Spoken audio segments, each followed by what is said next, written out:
Cette semaine, ça a été le week-end de l'Ascension, comme on dit, et nous n'avons pas eu de rencontre particulière autour de cet événement qui est important dans notre foi.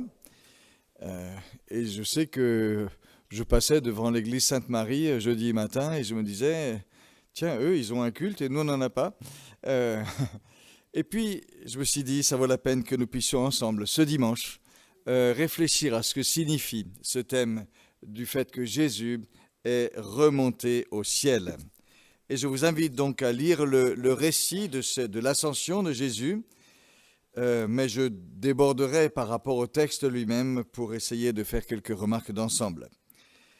Nous lisons dans le livre des Actes, au chapitre 1, les versets 1 à 14. C'est Luc qui écrit à quelqu'un qui cherche Dieu, qu'il appelle Théophile. J'ai parlé dans mon premier livre, qui est l'évangile de Luc, de tout ce que Jésus a commencé de faire et d'enseigner, jusqu'au jour où il fut enlevé au ciel, après avoir donné ses ordres par le Saint-Esprit aux apôtres qu'il avait choisis. C'est à eux aussi qu'avec plusieurs preuves, il se présenta vivant, après avoir souffert, et leur apparut pendant 40 jours en leur parlant de ce qui concerne le royaume de Dieu. Comme il se trouvait avec eux, il leur recommanda de ne pas s'éloigner de Jérusalem, mais d'attendre la promesse du Père, dont, leur dit-il, vous m'avez entendu parler. Car Jean a baptisé d'eau, mais vous, dans peu de jours, vous serez baptisés d'Esprit Saint. Eux donc réunis demandèrent, Seigneur, est-ce en ce temps que tu rétabliras le royaume pour Israël ? Il leur répondit, ce n'est pas à vous de connaître les temps et les moments que le Père a fixés de sa propre autorité, mais vous recevrez une puissance, celle du Saint-Esprit survenant sur vous, et vous serez mes témoins à Jérusalem, dans toute la Judée, dans la Samarie et jusqu'aux extrémités de la terre. Après avoir dit cela, Jésus fut élevé, pendant qu'ils le regardaient, et une nuée le déroba à leurs yeux. Et comme ils avaient les yeux fixés vers le ciel pendant qu'ils s'en allaient, voici que deux hommes en vêtements blancs se présentèrent à eux et dirent, « Vous, Galiléens, pourquoi vous arrêtez-vous à regarder le ciel ?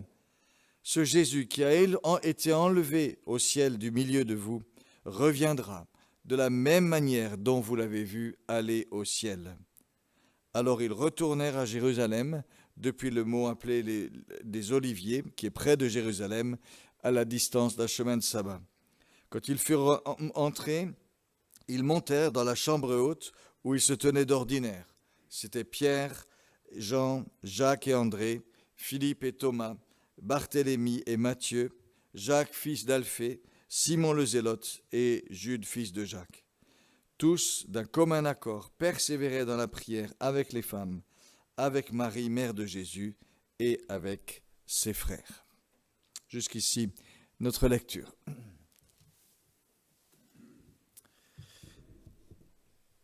Que représente pour nous le jour de l'Ascension ? Pour nous Français, c'est l'un des ponts du mois de mai dont nous avons fait une spécialité nationale, un week-end où on se met au vert, où on profite de la nature et du printemps.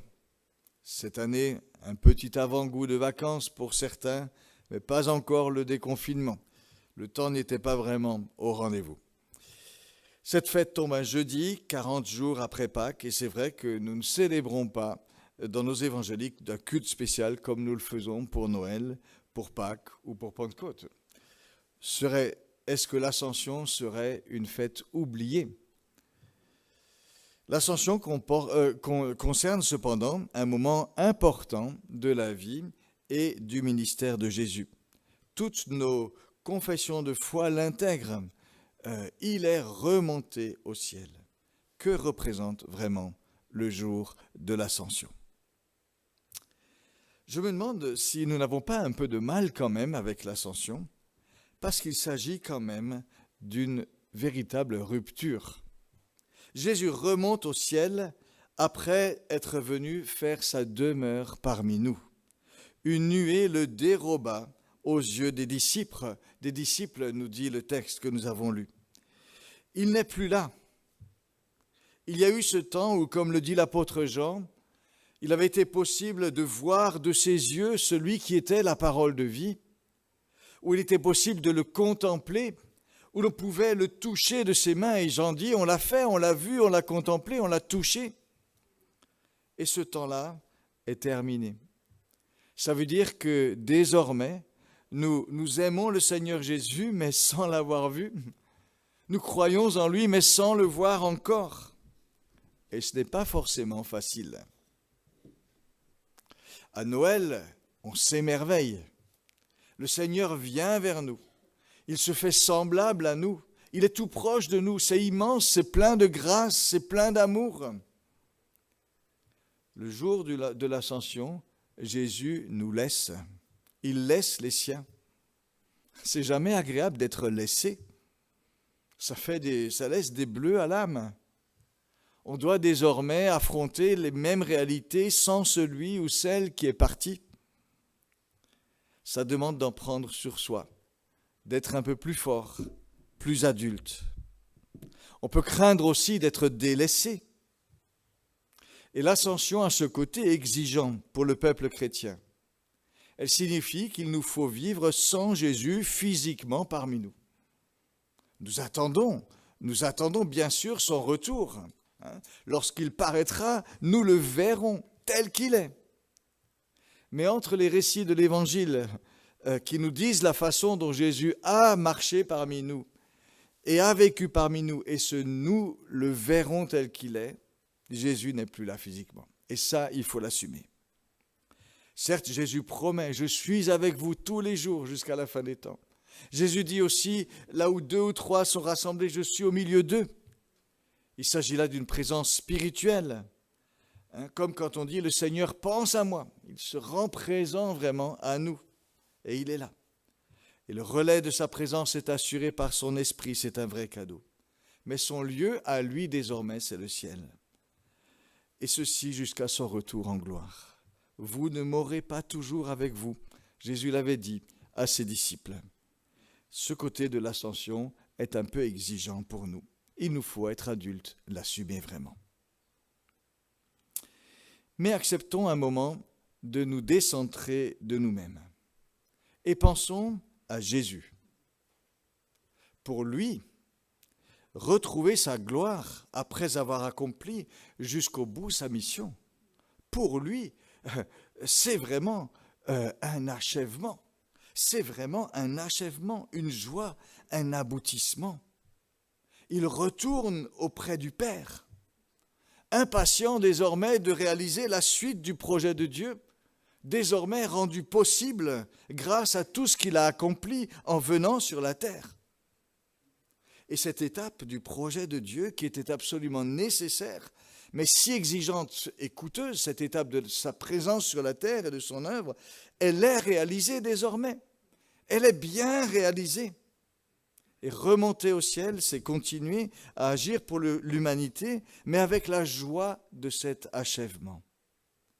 Et je trouve qu'à cet égard, la représentation du visage de Christ, sur ce que je vous ai représenté par Rembrandt dans son tableau sur l'Ascension, est absolument juste et sublime. On sent une joie, une attente qui ont été certainement celles du Seigneur Jésus lorsqu'il retourne vers son Père. Rappelons-nous sa prière, juste avant d'aborder les heures terribles de la Passion. Et voilà ce qu'il disait, Père, l'heure est venue. Glorifie ton Fils afin que ton Fils te glorifie.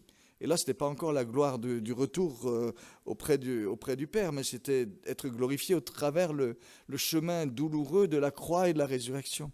Glorifie ton Fils afin que ton Fils te glorifie, selon le pouvoir que tu lui as donné sur toute chair, afin qu'il donne la vie éternelle à ceux que tu lui as donnés. Je t'ai glorifié sur la terre, j'ai achevé l'œuvre que tu m'as donnée à faire. Et maintenant, toi, ô Père, glorifie-moi auprès de toi-même, de la gloire que j'avais auprès de toi avant que ce monde fût. Jésus a prié cela avant d'affronter sa passion, et sans se dérober à ce qu'il attendait. Mais maintenant qu'il est allé jusqu'au bout, maintenant qu'il a enduré la mort pour le salut des hommes, maintenant qu'il a porté en son corps nos péchés sur le bois, Maintenant qu'il est mort et ressuscité, qu'il s'est attesté vivant pendant 40 jours, il peut remonter au ciel.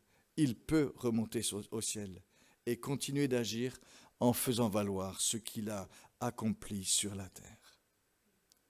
Et vu de ce côté, l'ascension de Jésus devient magnifique. Il peut remonter au ciel parce qu'il a accompli tout ce qu'il avait à accomplir sur la terre. Il peut remonter au ciel parce qu'il a été fidèle dans toute sa mission. Il peut remonter au ciel fort de tout ce qu'il a accompli. Il peut laisser la terre parce qu'il a tout achevé, parfaitement réalisé. Il n'est pas comme ces artistes qui ne peuvent pas se détacher de leur œuvre parce qu'ils la jugent inachevée. Il faut encore finir ce petit truc-là, ou ça, ou ça, ou ça. Il a terminé. Parfaitement, il peut remonter auprès du Père. Et puis remonter au ciel veut dire aussi retrouver son rang, retrouver sa position près du Père après s'être volontairement abaissé. Jésus s'est abaissé pour un peu de temps au-dessous des anges. Maintenant, il retrouve la gloire, mais il amène au ciel les fruits de sa victoire et de son œuvre. Et puis remonter au ciel pour Jésus, c'est désormais pouvoir se réjouir de chaque fruit concret de son œuvre, accompli à si grand prix. Ésaïe annonçait que le serviteur de l'Éternel souffrirait, qu'il porterait nos péchés vraiment, qu'il porterait vraiment tout cela pour nous. Mais après cela, mon serviteur, dit-il, rassasiera ses regards, en voyant une multitude d'hommes et de femmes être sauvés, être déclarés justes par Dieu, parce qu'il s'est chargé de leurs fautes. Chaque nouvelle personne qui donne sa vie au Seigneur Jésus, qui accepte son pardon, qui reçoit la vie éternelle, constitue une joie nouvelle pour le Seigneur, remontée au ciel. J'espère que c'est vraiment le cas pour chacun d'entre vous. Faire cette joie au Seigneur. Et si vous ne l'avez pas encore fait, offrez au Seigneur la joie de vous pardonner, la joie de vous sauver, la joie de vous changer. Il ne désire que cela. Il a souffert pour cela. Il est remonté au ciel pour l'offrir largement. Donner la vie éternelle à tous ceux que le Père lui a donnés. Voilà le sens de sa venue. C'est ce qu'il disait, nous l'avons lu. Mais remonter au ciel pour Jésus, c'est aussi continuer à mettre en œuvre la suite du grand projet de Dieu.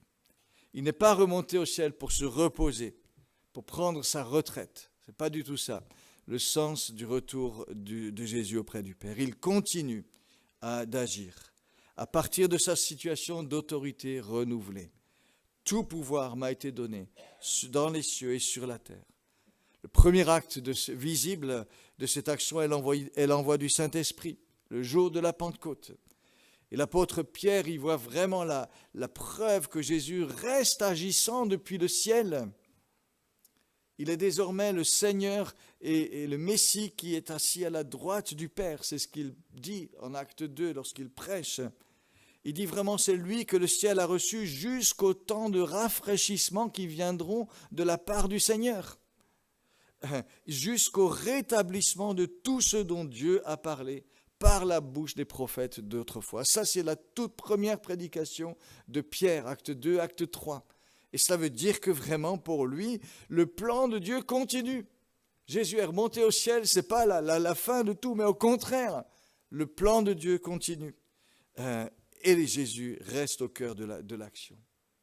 Et le chapitre 5 de l'Apocalypse nous dit la même chose. En nous montrant dans le ciel cet agneau de Dieu qui a été comme immolé et qui est le seul digne désormais d'ouvrir les sceaux du plan de Dieu pour l'histoire des hommes. Jésus reste aux commandes, remonté au ciel, en accord avec la volonté du Père et par l'action du Saint-Esprit. Un achèvement donc que cette ascension de Jésus. Et c'est bien d'y penser vraiment dans ce sens-là, aussi par rapport à l'œuvre du Christ, par rapport à lui-même. Ceci dit, petite parenthèse, que veut dire monter au ciel ? parle de montée. Jésus, c'est vrai, en effet, s'est élevé, a pris de l'altitude avant d'être dérobé à la vue de ses disciples par une nuée. Mais cela, c'est vraiment le signe qui a été donné aux apôtres. Ça ne veut pas dire que Jésus est monté à 50 mètres, 100 mètres, 1000 mètres, 2000 mètres pour ensuite franchir la stratosphère et partir quelque part dans l'espace comme Thomas Pesquet avec sa fusée. Le Nouveau Testament, lorsqu'il parle du ciel, ne confond pas le ciel de Dieu et le ciel des oiseaux, le ciel qu'on voit. Lorsque Paul parle de l'ascension de Jésus, il dit qu'il est monté au-dessus de tous les cieux. Au-dessus de tous les cieux. Ce qui veut dire que vraiment on entre dans une autre réalité, une autre dimension par rapport à notre monde physique. Le ciel, ce n'est pas une autre planète quelque part dans l'univers. C'est ce qu'on pourrait appeler vraiment le monde de Dieu lui-même, qui existait dès avant la fondation du monde. Dès avant la fondation du monde, et qui n'appartient pas à notre monde. Lorsque la Bible nous parle du ciel, elle parle d'un trône de Dieu. Elle parle de milliers d'anges qui forment la cour glorieuse du Seigneur. Elle parle de chants, elle parle de voix, elle parle de vie, elle parle d'ordres qui sont donnés, qui gouvernent le cours des choses. Elle parle d'un sanctuaire, de la présence de Dieu. Elle parle aussi d'une ville, la Nouvelle Jérusalem, qui se prépare là-haut, ornée de 1000 feux, et qui se forme afin de descendre sur la nouvelle terre que le Seigneur donnera aux siens pour l'éternité. Alors on ne sait pas de quoi est fait le ciel, ni comment il est perçu par les êtres qui l'habitent, mais d'une manière ou d'une autre, il existe une sorte de concentration de la présence de Dieu qui fait que l'on parle de son temple, une concentration de la puissance de Dieu qui fait que l'on parle de son trône, une concentration de la lumière de Dieu qui fait qu'on parle de sa gloire. Le Seigneur fait irradier sa gloire et sa présence d'une manière particulière dans une sphère toute spéciale. Et c'est immense, c'est majestueux, c'est à couper le souffle. C'est notre Dieu, juste à la mesure du Seigneur, le Tout-Puissant, le majestueux. C'est bien parfois de nous rappeler vraiment que notre Dieu est ce Dieu-là. Maintenant, revenons à Jésus qui monte au ciel. Et avec une question, est-ce que lorsque Jésus remonte au ciel, est-ce qu'il a juste hâte de retrouver sa condition d'avant l'incarnation? De toute éternité, il existait en tant que Dieu et dans l'intimité du Père. Il a revêtu notre humanité en venant jusqu'à nous. Et on dit que c'est quelque chose qu'il a ajouté à sa divinité. Il a revêtu notre humanité, même si revêtir notre humanité, ce n'était pas un immense plus pour lui. Il faut quand même bien le reconnaître. Maintenant, la question, c'est lorsqu'il remonte au ciel, est-ce qu'il abandonne notre humanité comme un vêtement qu'on dépose pour retrouver sa pure divinité, délestée de l'humanité? Ce serait tellement plus intéressant pour lui, très probablement. Je vous avoue que j'ai pensé un temps comme cela, que Jésus laissait son humanité en disant maintenant il retrouve vraiment sa divinité totalement libre dans tout ce qu'il est. Mais le Nouveau Testament nous dit autre chose. Le Nouveau Testament nous dit que Jésus, monté au ciel, conserve son corps humain glorifié. Jésus conserve son corps humain glorifié. Il ne se débarrasse pas de son humanité pour vite retrouver sa divinité. Autrement dit, il ne nous lâche pas, remonter au ciel, jusque dans ce qui fait son être même, il ne nous lâche pas. Il reste solidaire de notre humanité, en conservant ce lien qu'est son corps glorifié, ce corps qu'il a eu à la résurrection. À vrai dire, il introduit l'humanité glorifiée au ciel, pour bien marquer que c'est cela qu'il vise pour tous ceux qui sont unis à lui.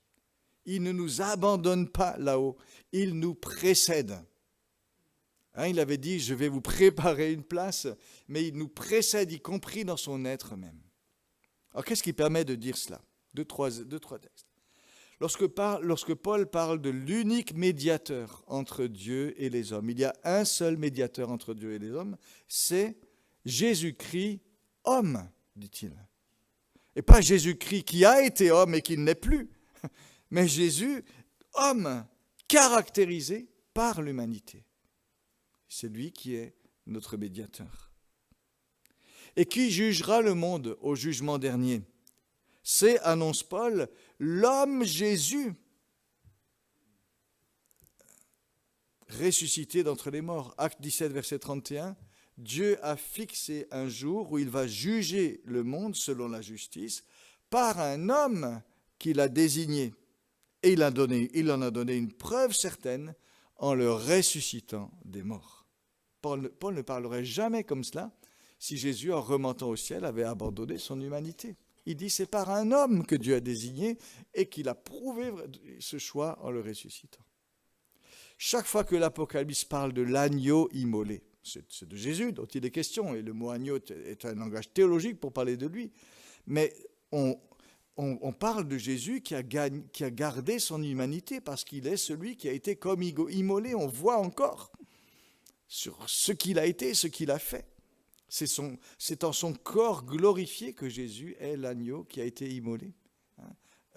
Ce corps qu'il a pu montrer à ses disciples à sa résurrection, en disant « Regardez mes mains », etc. En 1 Corinthiens 15, dernier passage, Paul décrit Jésus ressuscité comme les prémices de ceux qui sont morts, et il continue en disant que Jésus est pour nous comme un second Adam. Et il dit, c'est de lui que nous recevrons notre humanité nouvelle, notre humanité glorifiée. Et il dit, de même que nous avons porté l'image de l'Adam terrestre, nous porterons l'image de l'Adam céleste. Faire de Jésus l'Adam céleste dont nous allons porter l'image ne peut se dire que si vraiment Jésus conserve son humanité. Adam, ça veut dire l'homme, celui qui est vraiment, qui représente l'humanité. Et ça nous amène à dire que vraiment, Jésus, le Fils de Dieu incarné, fait entrer l'humanité dans sa gloire. Il est le premier à participer avec son corps ressuscité à la gloire céleste. Alors les chrétiens décédés sont déjà dans la gloire. Ils sont déjà dans la gloire, mais sans leur corps.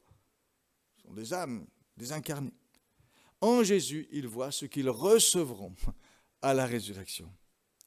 Jésus est monté vraiment au ciel pour nous précéder là-haut. Mais il reste uni à nous. Je crois que c'est ça le grand message. Il reste uni à nous en son humanité, et ceci pour toujours. Il a lié son sort au nôtre. Il ne nous lâche pas. Il garde ce lien en sa personne. Et il y a là une fidélité, un attachement vraiment remarquable, très beau de la part du Seigneur Jésus. Jésus ne veut pas sa gloire sans y associer notre humanité. C'est à ce point-là qu'il s'est lié à nous. À ce point-là qu'il s'est lié à nous. Et c'est une force de pouvoir penser cette chose. Jésus monté au ciel reste tellement uni à nous. Et puis, Jésus remonté au ciel est non seulement notre précurseur, celui qui reste attaché à nous, mais il continue d'agir. On a déjà dit, j'en développe quelques points. Il continue d'agir en notre faveur. Le premier acte du Seigneur glorifié, c'est vraiment l'envoi de l'Esprit Saint. Comme il l'avait promis, l'Esprit ne décide pas tout seul de venir, il est envoyé par le Fils, conformément à la volonté du Père, et il les exprime ensemble. Mais lorsqu'ils reçoivent le Saint-Esprit, les apôtres comprennent que Jésus, qui est monté au ciel, est agissant depuis le ciel. Il est agissant depuis le ciel. Jésus, absent quant à sa chair, est présent en nous et agissant dans ce monde par son esprit. Et c'est son esprit qu'il envoie, celui par lequel il lui-même a été ce qu'il était, et par lequel lui-même a accompli ce qu'il a accompli. Et Jésus a une parole un peu étonnante. Il a dit, vous savez, il est avantageux pour vous que je m'en aille. En effet, si je ne m'en vais pas, le défenseur ou le consolateur ou votre compagnon ne viendra pas vers vous. Mais si je m'en vais, je vous l'enverrai. Est-ce bien un avantage? Moi, je vous avoue que personnellement, mon premier réflexe serait plutôt de dire que je préférerais que Jésus soit lui-même en chair et en os parmi nous. Mais Jésus ne voit pas les choses ainsi. Mais Jésus ne voit pas les choses ainsi. Pourquoi ? D'abord parce que l'Esprit est vraiment, pour nous, un compagnon parfaitement un avec Jésus. Nous recevons quelque chose de Jésus par son Esprit. Il est aimant comme Jésus. Il est proche et patient comme Jésus. Il est plein de sagesse comme Jésus. Il est saint comme Jésus. Nous recevons quelque chose de Jésus par l'Esprit. Il est pour nous un autre défenseur, un autre compagnon, un autre consolateur, qui joue le rôle que Jésus jouait pour ses apôtres. La deuxième raison pour laquelle c'est un avantage que Jésus s'en aille et qu'on reçoive l'Esprit, c'est que l'Esprit prend tout ce que Jésus a fait et l'applique à notre cœur. Il prend ce que Jésus a fait, il l'applique à notre cœur. Il ne vient pas vers nous les mains vides. Il vient habiter en nous, riche de tout ce que Jésus a accompli. Il vient pour diffuser en nous la joie profonde de ce que Jésus a fait pour nous. Il est là, porteur de la paix acquise par Jésus à la croix. Il vient aussi pour nous transformer en l'image de Jésus, pour nous apprendre à réagir un peu mieux comme Jésus, pour instiller dans notre vie les dispositions qui étaient en Jésus. Et voyez-vous, voir Jésus sur terre en chair et en os, c'est quand même quelque chose qui reste extérieur à nous-mêmes. Et bien des gens ont vu Jésus sur terre, en Galilée. Et ça ne les a pas changés du tout. Ça ne les a pas changés du tout. Avoir l'Esprit, c'est découvrir Jésus à l'œuvre en nous. Jésus à l'œuvre en nous. Et entre voir Jésus en chair et en os, et que ça ne change rien, et avoir son Esprit à l'œuvre en nous, il n'y a pas photo. Il n'y a pas photo. L'avantage est du côté de cette présence qui nous accompagne et de cette action qui nous transforme à l'image de Jésus, qui met en nous quelque chose du caractère du Seigneur Jésus. Et c'est pourquoi Jésus dit, il est avantageux que je m'en aille, afin que je vous envoie l'Esprit. Et il parle vraiment de cette présence agissante, transformatrice, bienfaisante. Et il n'a pas hésité à partir en nous laissant ce cadeau. Et ça veut dire qu'il avait confiance, ça compte pour lui. Le Saint-Esprit donc, qui nous est donné, et Jésus continue à agir et à être présent, et il ne nous lâche pas de cette belle façon tellement personnelle, tellement quotidienne aussi pour notre vie. Et puis remonter au ciel, le Christ, nous est-il dit, siège à la droite de Dieu, à la droite du Père. Il s'était annoncé déjà dans les psaumes. Le psaume 110, qui est un des psaumes les plus cités dans le Nouveau Testament, annonçait qu'un Messie Seigneur plus grand que David recevrait la domination. Assieds-toi à ma droite jusqu'à ce que je fasse de tes ennemis ton marchepied. Et Jésus s'est appliqué cette prophétie. Lorsqu'il a été devant le tribunal, il disait « Désormais, le Fils de l'homme sera assis à la droite de la puissance de Dieu. » Et l'apôtre Paul affirme avec force vraiment que le Christ vraiment s'est assis à la droite de Dieu, dans les lieux célestes, au-dessus de tout pouvoir, au-dessus de toute autorité. Il est là dans cette position-là. Et il est aussi, Dieu a tout mis sous ses pieds. Et il est aussi celui qui, de cette position, est le chef de l'Église, qui est son corps. Nous pouvons compter sur lui véritablement. Certes, ce règne du Christ assis à la droite de Dieu dans le temps présent est encore un règne, on va dire, de conquête. C'est encore un règne où il faut se battre jusqu'à ce qu'il ait mis tous ses ennemis sous ses pieds. Et on sait que le dernier ennemi qui sera vaincu, c'est la mort.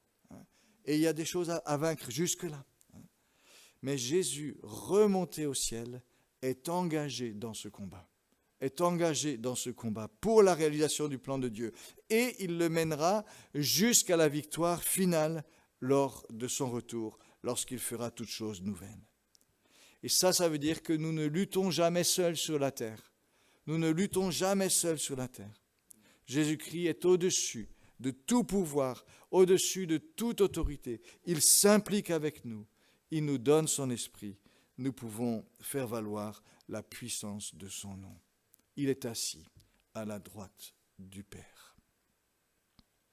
C'est aussi du ciel que le Seigneur Jésus, monté sur les hauteurs, a fait des dons aux hommes et équipe son Église. Et c'est ce que Paul souligne dans le texte qui est là dans Éphésiens 4. Il est monté sur les hauteurs et il a fait des dons aux hommes. Et il a donné les uns comme apôtres, les autres comme prophètes, les autres comme docteurs. Et toute l'Église est équipée par lui. Le Seigneur fait des dons aux hommes vus du ciel. Il équipe son Église. Il appelle, il envoie, il soutient, il qualifie. Il donne à son Église ce dont elle a besoin pour grandir, pour remplir sa mission dans le monde. Il nous a donné les uns aux autres et il nous donne ensemble au monde pour que le grand projet de Dieu se réalise. Et c'est une invitation pour nous à entrer vraiment dans ce projet, à entrer à chacun avec ce que nous sommes, soumis à lui, fortifiés par lui, équipés par lui, gardés par lui. Il équipe son Église depuis le ciel. Et Jésus continue d'agir aussi pour nous en intercédant pour nous. Il intercède pour nous. Le psaume 110, s'adressant à ce roi plus grand que David, déclare aussi quelque chose de très surprenant. Il dit « Mais tu es prêtre pour toujours. Tu es prêtre pour toujours. » Et c'est aussi avec cette fonction que le Seigneur Jésus monte au ciel, fort de son œuvre de salut pleinement réalisée. L'Épître aux Hébreux nous le dit. Nous avons un souverain sacrificateur, un grand prêtre, qui s'est assis à la droite de Dieu, à la droite de la majesté divine, dans les cieux. Nous avons ce souverain sacrificateur, ce grand prêtre qui a tout fait pour nous. Et ça nous rappelle que Jésus, remonté au ciel, fait valoir vraiment tout ce qu'il a fait pour nous, par sa mort, par sa résurrection. Il s'est offert une fois pour toutes, nous dit l'Épître aux Hébreux, et il demeure éternellement. Et c'est pourquoi il peut sauver parfaitement tous ceux qui s'approchent de lui, étant toujours vivant pour intercéder en leur faveur. Ça, c'est une promesse. Toujours vivant pour sauver, toujours vivant pour intercéder en notre faveur. Et voilà ce qu'il fait pour nous. Voilà ce qu'il fait pour nous au ciel. À chaque fois que nous péchons, face à chacune de nos insuffisances, il fait valoir ce qu'il a fait pour nous. Il est notre avocat. Et il est notre avocat de la manière la plus forte qui soit. Il a déjà pris sur lui notre condamnation. Il a déjà tout payé pour nous. Pas besoin de faire de grands plaidoyers. Il suffit de rappeler ce qu'il a fait. Et parce qu'il est ce Seigneur-là pour nous, ce grand prêtre-là pour nous, nous avons un libre accès auprès de Dieu, quoi qu'il arrive. Nous pouvons toujours nous approcher de lui, dans la grâce, dans la demande de son soutien. Et il est là aussi pour nous soutenir aussi, pour nous secourir dans tous nos besoins. L'Épître aux Hébreux le souligne aussi. Pour le pardon des péchés, mais aussi pour tous nos besoins. Il est à la droite du Père, toujours vivant, toujours disponible pour nous secourir, toujours prêt à intercéder pour nous. Et c'est pourquoi le chemin est toujours ouvert pour nous vers Dieu. C'est pourquoi le secours est toujours disponible pour nous auprès de Dieu. Nous avons un grand prêtre. Il est toujours vivant pour nous. Toujours vivant pour nous. Alors voilà, me semble-t-il, de quoi quand même nous aider et nous accompagner. Jésus remonté au ciel ne nous abandonne pas sur le quai de notre vie d'ici-bas.